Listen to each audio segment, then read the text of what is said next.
pan Pirtea papido an Arnam pen pang sam nang Ni nga ronging turabang Sineng pen Pirtea pan Tekla tu metana lam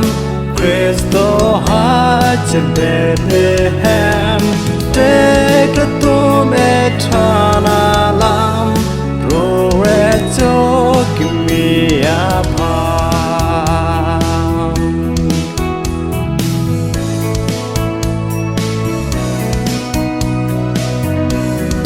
Cristo arnamasupo Kizut onea hempo Maham tegmuni dason ha Mary kantiralo Lang ta oka son plan lo Arnama son tak lo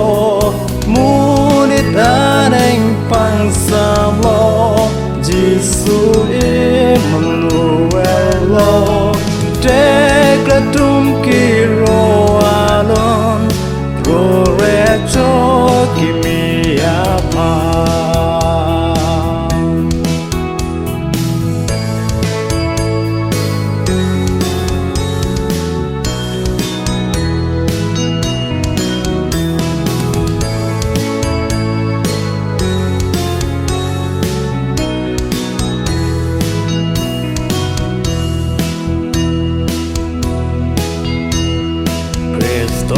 Ning pang sam re chu Erni ason te yang lo Ti te ka te ang wan lo Pa pen ke soan verbo Ka chi pi pi pen vang lo Ti dang apan ing tur lo Pir te mo